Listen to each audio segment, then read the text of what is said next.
Jamwale mon bandiraɓe tedduɓe yeɓiyankoɓe Ayaw Pindi TV min calmini on to mbawɗon wonde dunde babade wonde kala min bismi mon kella gadane roɓino jayndeji altine nogas e tati lewru septembre 2024 bisimilla mon kelle gadane roɓindo jayndeji puɗɗortoɗen koye jayde rewmi quotidien ɓe garti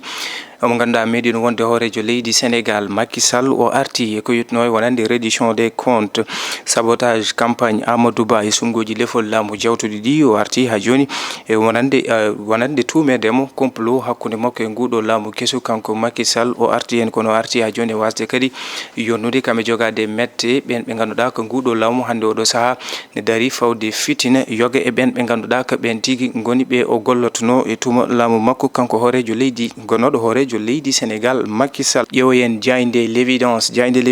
ɓe garti koye Abdou Karim Sall hande oɗo saaha feɗɗiti lawol mum on coalition mo holliti wonande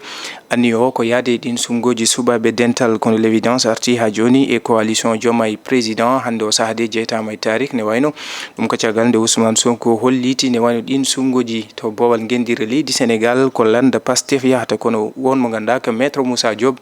jeenoɗo e on coalition hande o saaha kañum holliti ma yahan hoore mum e ɗin sungoji kono ɓe garti e Charles Émile Abdou on mo ganduɗa ko jeenoɗo e coalition Diomaye président kañum ne wayno on ne de yalti e on wonande coalition hollidde wonande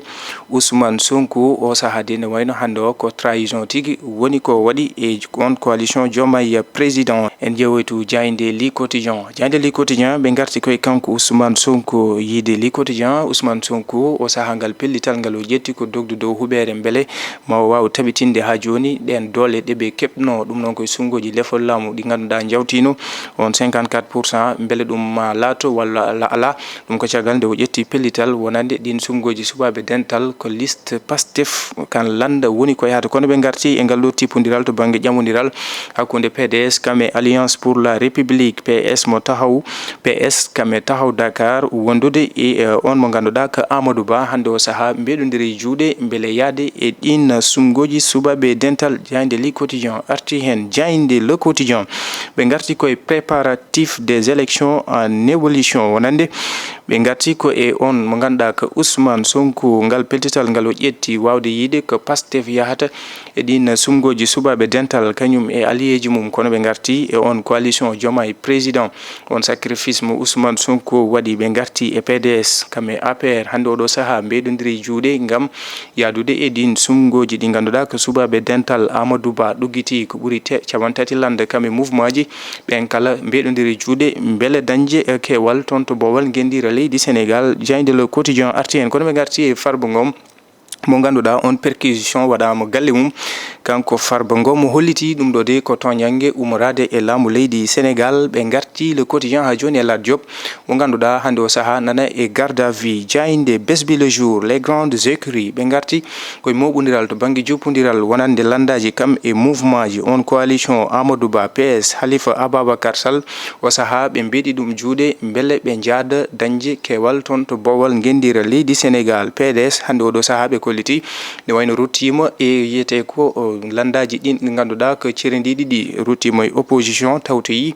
APR Alliance pour la République beele ɓe mbawa gollodade e ɗiɗo sungoji subaɓe dental to bowal gendira leydi Sénégal ɓe garti e ngal pellital ngal Ousmane Sonko ƴetti tawi noon ko parti Pastef yahata e ɗin sungoji subaɓe dental ɓe kolliti ɗum ɗo de addi fitina mawɗo e ɓen ɓe ganduɗa ko responsable uji jeeyaɗi e on coalition mo Diomaye président jayde tribune ɓe garti koye temedde ɗiɗo innama aade ko kañumen tawa ne kawri e ladial e kan lana caggal nde ɓe jinno wadde ɗenle ɗe ndewani lawol yaade toon to leyɗele Europe ɓe garti ɓen awoɓe ganduɗa ko kayen jiiti kan lana 48 kilométre hakkude wonande goral maayo ngo e toon ɗo ɓe jiita ɓe garti e communauté chrétienne hande oɗo saaha nde gonde fitina mawɗo e on ganduɗa ko mawɗo jagorɗo Ousmane Sonko ngal pellital ngol o ƴetti to banggue wonande murnugol e duuɗe janguirɗe leydi Sénégal kala ɓe garti kamɓe ha joni le tribune e yiideɓe Bougane Gueye Dany hande oɗo saaha ne yabbi e felo Serigne Mouhamadoul Mountakha Mbacké ɗum noon ko caggal nde o yaɓanno toon to Touba wawde salminde kamɓe muñidde ɓen jeyraɓe e toɓoji jawtuɗi miliongaji joyi woni ko o walliti ɓen ɓe ganduɗa ko jayraɓe e ɗin toɓo ƴeewoyen jayde las ɓe garti ko e Lat Diop o saaha jeeɗiɗo tawtoyimo kanko Lat Diop kamɓe kala ne wayno ɓe ndewira ko wadde détourné ko yiyete ko détournement de deniers publics rewirede ngam jogade koppareje ɓesguji leydi Sénégal kono ɓe garti e APR o saaha di ne wayno kañum e PDS nana mbeɗa jungo rewmi mo Idrissa Seck beele ɓe mbawa yadude e ɗiɗo sumgoji subaɓe dental Farba Ngom on perquisition mo ganduɗa ɓe mbaɗi toon to galle mum kanko Farba Ngom holliti